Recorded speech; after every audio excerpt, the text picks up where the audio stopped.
you gotta be open to taking some risks and not being afraid to fail. Failure is the key to success. I want you all to stay true to the most real, most sincere, most authentic parts of yourselves. Change is hard, and change is slow, and it never happens all at once, but eventually we get there. Top 10, I got a top 10. Got my motivation high for my top 10. Gotta learn from the wise women and men all my life. Like na na na na. For my top 10, top 10, top 10, na na na. This one's for my top 10. Need motivation? Watch a top 10 with Believe Nation. Hey, it's Evan Carmichael, and this channel was created to help you overcome the #1 challenge that is holding you back, a lack of belief in yourself. You watch these videos because you know there's something more inside you too. You have Michael Jordan level talent at something. So get ready to keep moving forward, be authentic, and work hard with Michelle Obama and my take on her top 10 rules of success to give you the confidence, motivation, and belief that you need. Enjoy. Okay, let's take it off with rule #1. Keep moving forward. Some of you have been homeless. Some of you have risked the rejection of your families to pursue your education. Many of you have lain awake at night wondering how on earth you were going to support your parents and your kids and still pay tuition. And many of you know what it's like to live not just month to month or day to day, but meal to meal. But graduates, let me tell you, you should never, ever be embarrassed by those struggles. You should never view your challenges as a disadvantage. Instead, it's important for you to understand that your experience facing and overcoming adversity is actually one of your biggest advantages. And I know that because I've seen it myself. Not just as a student working my way through school, but years later before I came to the White House and I worked as a dean at a college. In that role, I encountered students who had every advantage. Their parents paid their full tuition. They lived in beautiful campus dorms. They had every material possession a college kid could want: cars, computers, spending money. But when some of them got their first bad grade, they just fell apart. They lost it because they were ill-equipped to handle their first encounter with disappointment or falling short. But graduates, as you all know, life will put many obstacles in your path that are far worse than a bad grade. You'll have unreasonable bosses and difficult clients and patients. You'll experience illnesses and losses, crises and setbacks that will come out of nowhere and knock you off your feet. But unlike so many other young people, you have already developed the resilience and the maturity that you need to pick yourself up and dust yourself off and keep moving through the pain. Keep moving forward. Rule #2, be authentic. Next, I've always felt a deep sense of obligation to make the biggest impact possible with this incredible platform. So I took on issues that were personal to me. Issues like helping families raise healthier kids, honoring the incredible military families that I'd met out on the campaign trail, inspiring our young people to value their education and finish college. Now, some folks criticize my choices for not being bold enough, but these were my choices, my issues, and I decided to tackle them in a way that felt most authentic to me, in a way that was both substantive and strategic, but also fun and hopefully inspiring. So I immersed myself in the policy details. I worked with Congress on legislation. I gave speeches to CEOs, military generals, Hollywood executives. But I also worked to ensure that my efforts would resonate with kids and families. And that meant doing things in a creative and unconventional way. So yeah, I planted a garden and hula hooped on the White House lawn with kids. I did some mom dancing on TV. I celebrated military kids with Kermit the Frog. I asked folks across the country to wear their alma mater's t-shirts for college signing day. And at the end of the day, By staying true to the me I've always known, I found that this journey has been incredibly freeing. Because no matter what happened, I had the peace of mind of knowing that all of the chatter, the name calling, the doubting, all of it was just noise. It did not define me. It didn't change who I was. And most importantly, it couldn't hold me back. I have learned that as long as I hold fast to my beliefs and values and follow my own moral compass, then the only expectations I need to live up to are my own. So graduates. Rule number 3, work hard. You see, Barack and I were both raised by families who didn't have much in the way of money or material possessions, but who had given us something far more valuable: their unconditional love, their unflinching sacrifice, and the chance to go places they had never imagined for themselves.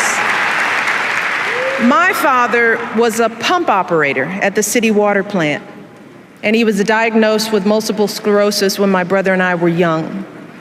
And even as a kid, I knew there were plenty of days when he was in pain. And I knew there were plenty of mornings when it was a struggle for him to simply get out of bed.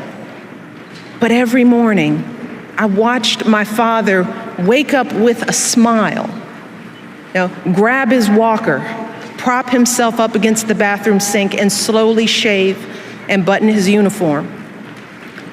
And when he returned home after a long day's work, my brother and I would stand at the top of the stairs of our little apartment, patiently waiting to greet him, watching as he reached down to lift one leg and then the other to slowly climb his way into our arms. But despite these challenges, my dad hardly ever missed a day of work. He and my mom were determined to give me and my brother the kind of education they could only dream of. Rule number 4, don't be afraid to fail. What has been the best advice you received from your teacher or professor? Ooh, I've gotten a lot of great advice from teachers, mentors, professors throughout the years. So first of all, you gotta be open to taking some risks and not being afraid to fail. Failure is the key to success. So when you get to college, you got to raise your hand. You have to be engaged. Don't be the kid thinking, oh, I shouldn't be here, and maybe I'm not smart enough, and maybe, no. You are more than capable of going to college, being successful, and going on and doing whatever you want in life. I sit here because I am you all. There is no difference between me and you. Working class kid, growing up on the south side of Chicago, growing up with doubts and fears, just like all of you all do. I know exactly how you all are feeling, and kids out there who are thinking, maybe I'm not ready, maybe I'm not good enough, maybe I can't afford it. But what teachers and mentors have told me is that yes, you can and you must. So get in there and be bold with your intelligence. Raise your hand, get support when you need it, and know that we all got here because somebody helped us. Also, if you want to have more confidence, check out my 254 series. They're free. The links to join are in the description below. I want you all to stay true to the most real, most sincere, most authentic parts of yourselves. Doubts don't go away. You just learn how to deal with them. Rule number 5, choose your own path. I want you all to stay true to the most real, most sincere, most authentic parts of yourselves. I want you to ask those basic questions. Who do you want to be? What inspires you? How do you want to give back? And then I want you to take a deep breath and trust yourselves to chart your own course and make your mark on the world. Maybe it feels like you're supposed to go to law school, but what you really want to do is teach little kids. Maybe your parents are expecting you to come back home after you graduate, but you're feeling a pull to travel the world. I want you to listen to those thoughts. I want you to act with both your mind, but also your heart. And no matter what path you choose, I want you to make sure it's you choosing it and not someone else. Rule number 6, earn success. We learned about dignity and decency, that how hard you work matters more than how much you make, that helping others means more than just getting ahead yourself. We learned about honesty and integrity, that the truth matters, that you don't take shortcuts or play by your own set of rules. And success doesn't count unless you earn it fair and square. Rule number 7, take your role seriously. Do you feel like, and I'm sure you did feel, pressure to be the first African-American First Lady, to, like, there's some kind of responsibility, or?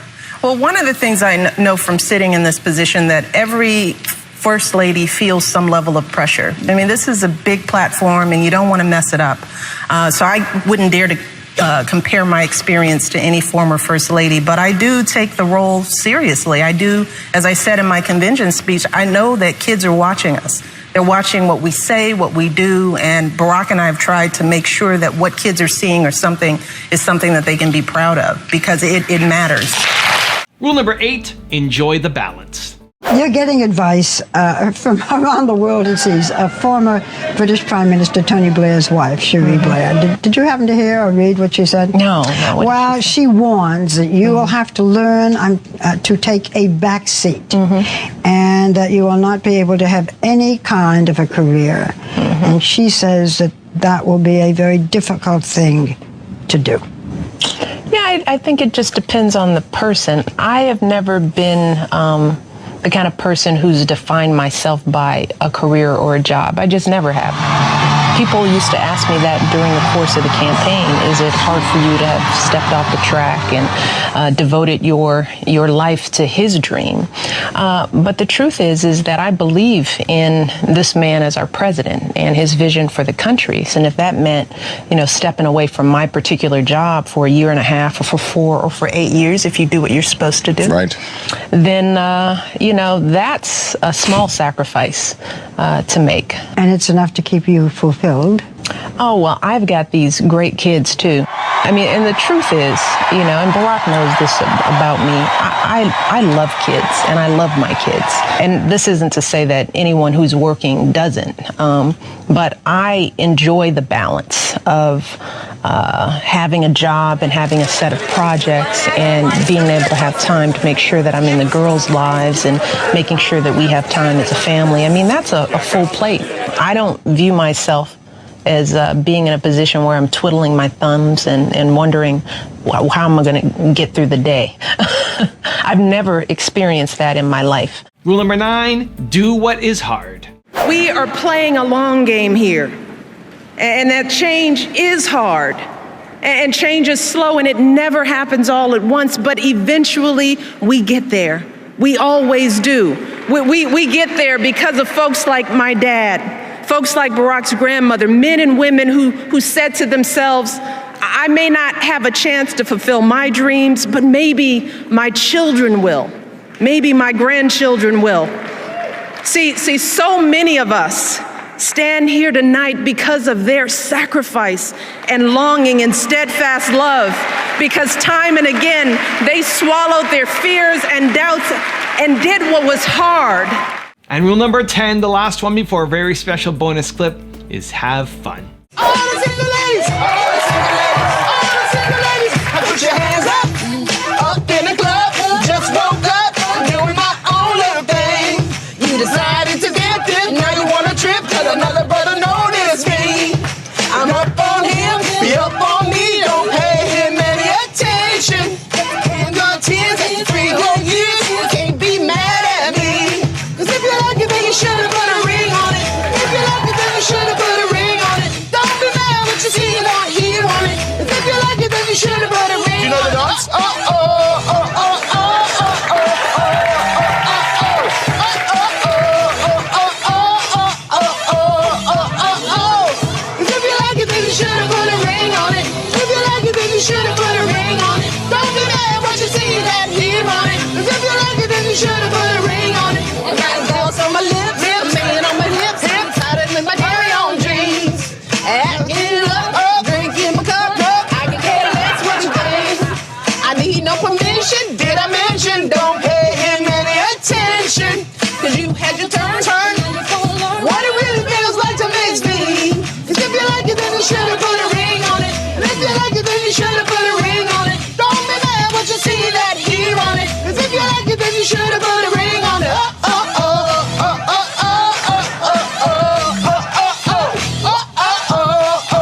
hearing me say. We were both fully in the beehive We right just there. dropped the mic. Didn't We're we? in the hive. We were making honey We there were in the beehive. We were making honey to put in our lemonade. Right there in the little pink sash. Yes, you. How old are you? I'm 51. What does that mean? What's that look? Say that again. Give her the mic.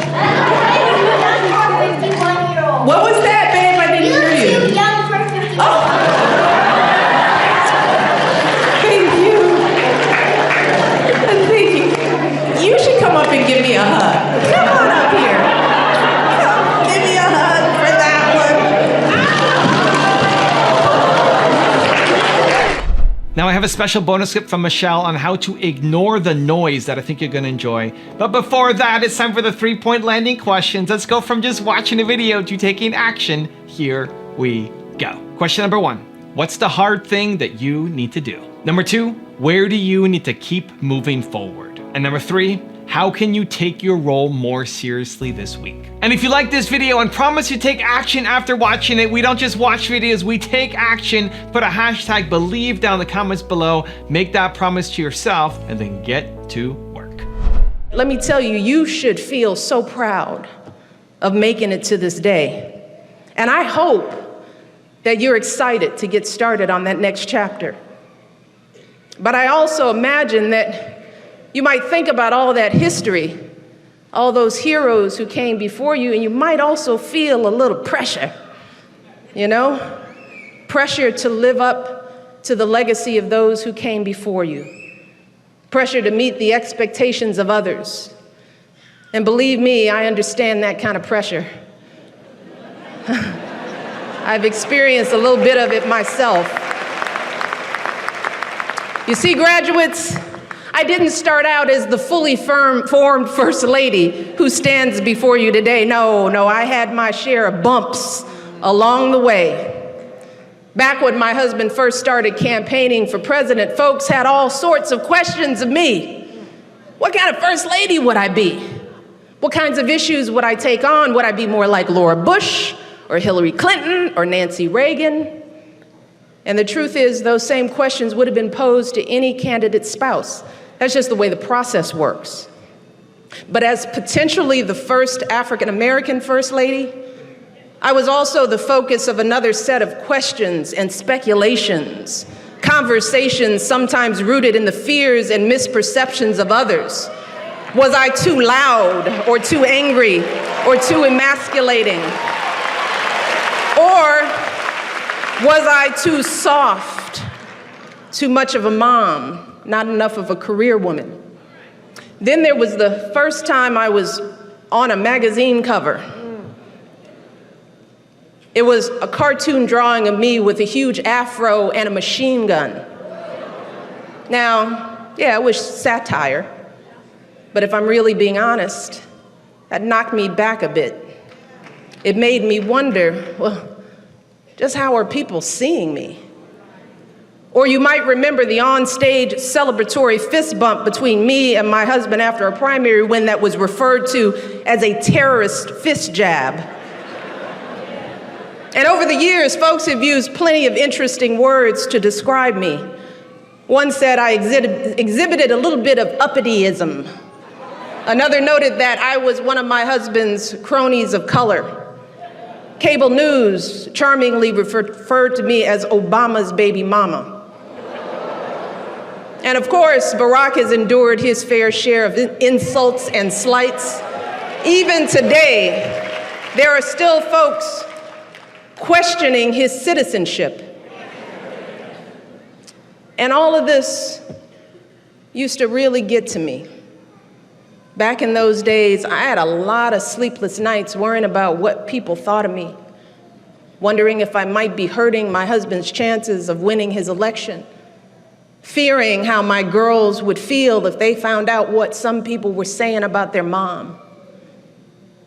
But eventually, I realized that if I wanted to keep my sanity and not let others define me, there was only one thing I could do, and that was to have faith in God's plan for me. I had to ignore all of the noise and be true to myself, and the rest would work itself out.